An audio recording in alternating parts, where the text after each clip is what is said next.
Certains diront que t'es naïf, d'autres que t'es ambitieux.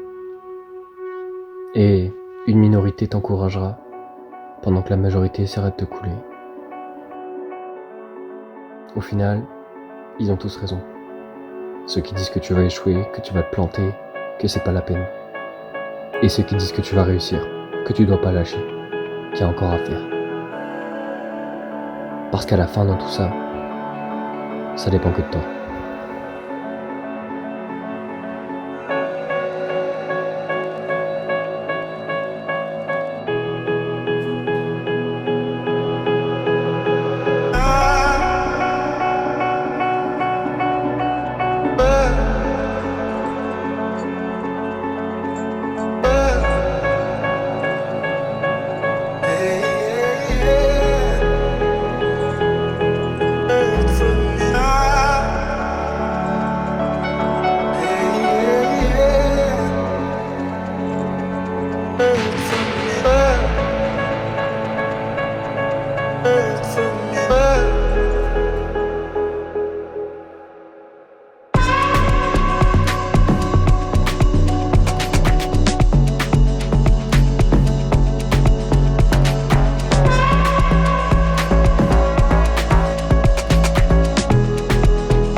Yo l'équipe, j'espère que vous allez bien. Pour ma part, ça va.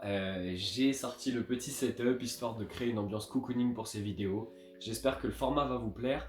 J'espère surtout que vous voyez mes efforts. Je voudrais à chaque fois sortir le meilleur de la qualité et que les vidéos augmentent en intensité également. Donc n'hésitez pas à me faire savoir en commentaire si ça vous plaît ou si vous avez des remarques. Aujourd'hui, on va parler de la prise de masse. Donc c'est parti, jingle.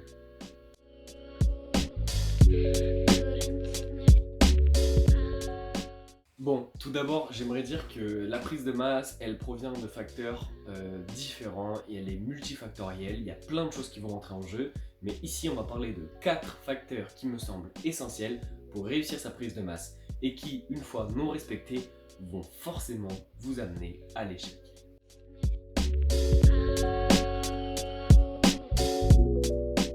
Alors, le sommeil, c'est un des premiers piliers dont j'aimerais parler. C'est pas forcément un pilier qui prévaut sur les autres, mais il est tout de même extrêmement important. Pourquoi ? Bien dormir, c'est s'assurer d'avoir un taux satisfaisant de testostérone et d'hormones de croissance. Dans l'idée, ça reste de la vulgarisation scientifique, ok ? Mais mal dormir, ça va amener beaucoup de problèmes. Mal et peu dormir, ça va amener une baisse de l'appétit, une augmentation de l'état de fatigue, paraît logique, l'augmentation du risque de blessure, mais aussi un état de stress, d'anxiété, et donc une augmentation du cortisol. Cortisol qui est une hormone qui peut être délétère à la prise de masse musculaire et à l'hypertrophie de manière générale. Bon, vous l'aurez compris, si vous voulez prendre de la masse, il va falloir commencer par bien dormir.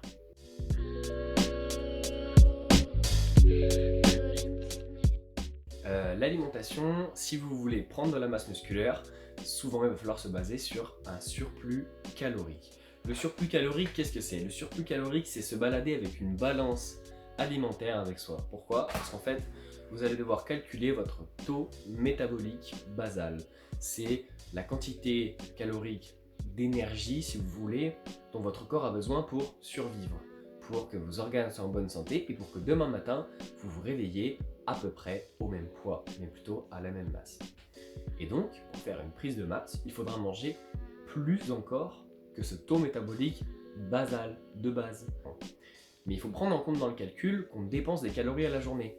Si je vais marcher, que je vais à la fac ou que je m'entraîne, je vais brûler des calories.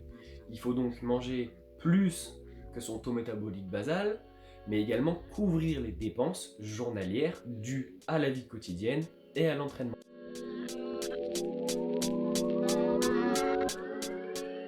que votre méthode d'entraînement soit réfléchie. Vous ne pouvez pas simplement aller à la salle et pousser n'importe quoi, n'importe comment, pendant n'importe quel temps. Il y a des méthodes qui existent, qui sont prouvées par des études, elles fonctionnent, elles sont concrètes. Il y a des vidéos sur ces sujets-là. Vous devez vous baser sur un entraînement de type force ou de type hypertrophie qui vous convient. Ne prenez pas le premier programme sur internet qui passe, essayez de vous concentrer sur l'essentiel, entraînez-vous, reposez-vous. À mon sens, quelque chose à côté de quoi je suis passé pendant longtemps, c'est la simplicité. Basez-vous sur des gros polyarticulaires. Je donne des exemples. Le soulevé de terre, le développé couché, le squat ou la presse à cuisse, les machines de développé, etc. Ça m'amène du coup au dernier point qui est la surcharge progressive, mais qui est liée de très près à la méthode d'entraînement. La surcharge progressive, c'est quoi? C'est augmenter petit à petit la qualité de vos entraînements, ainsi que la quantité de vos entraînements en passant par des facteurs qui sont les répétitions, l'intensité, les temps de repos ou l'achat. C'est à individualiser, à réfléchir et à modifier selon vos besoins et votre profil d'adhérent, votre profil de sportif. Ok? Il ne faut pas calquer l'entraînement de quelqu'un parce que lui, il progresse dessus.